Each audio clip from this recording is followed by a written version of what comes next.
Hey guys, how you doing? I'd like to walk you through my latest electric edge setup. It's got all the bells and whistles, the new stuff from FrSky, including X10S Express radio with an R4 receiver and an S to F-port converter and F-port FrSky micro servos 5203. I'll connect it to F-port and the Neuron ESC from FrSky powering the motor. So let me just hold my video camera here and I'd like to walk you through the setup a little bit.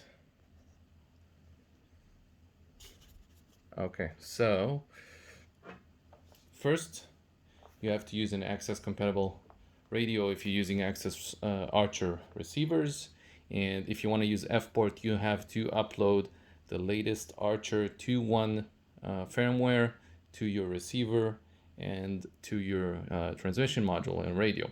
So let's verify the version. You also gotta have the latest, if you want to have all the full telemetry from the servos, you have to have the latest OpenTX. So as you can see, it's OpenTX 2.3.10.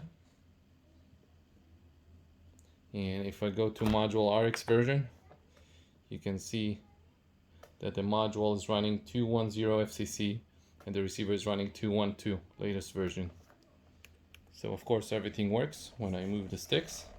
And I'd like to show you what I'm able to get from this setup.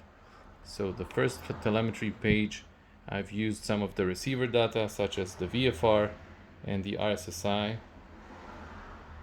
Sorry. And then I use UBEC voltage, which is sent back from the ESC.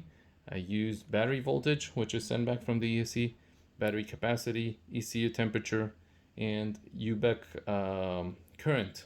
So basically I have all the information I could possibly want from the electric side. I even have the RPM.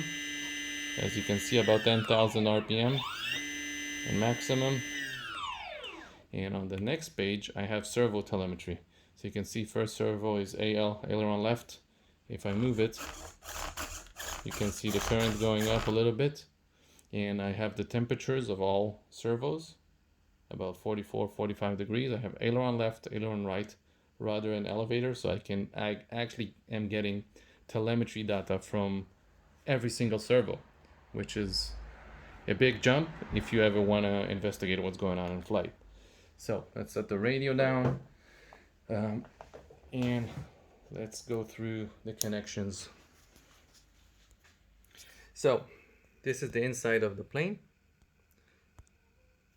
Okay, we can see that all the servos are connecting to the S to F-port converter, and there are two lines from here going to the receiver and going to the single connector on the R4 here. The two lines going here are S-bus output from the receiver to the converter and the S-port telemetry.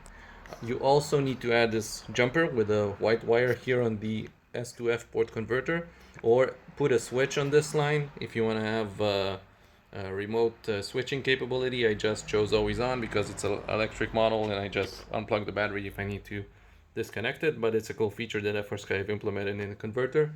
So the only thing I have connected outside the converter at the moment is the throttle lead and the S-port lead coming from the Neuron ESC, and that is because there is no firmware yet for the ESC to support F-port. So with this setup, the receiver is working with S-port.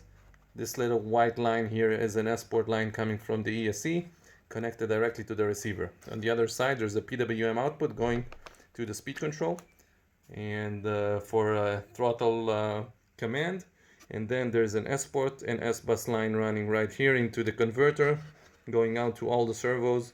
All the servos are talking via F-port to the converter, and the converter is returning the telemetry data from the S-port to the receiver. So quite a cool setup. Very easy to use once you get the hang of it.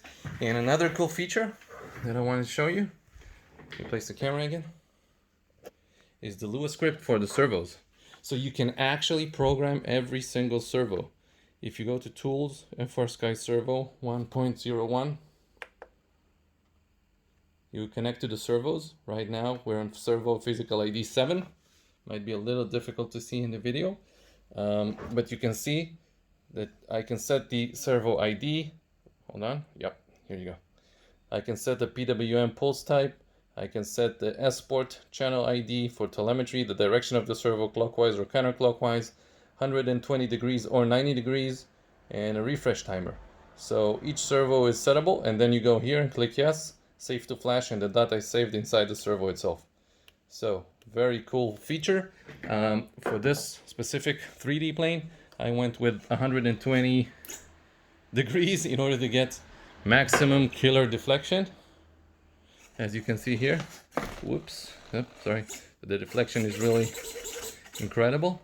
And yeah, by the way, this phenomenon that you see with the vibrating servos, you got your 3D guys from the giant scale must know this. This is a phenomenon that's caused by having slop in the linkage. So even if I'm using two ball links on this linkage, there's still a little slop.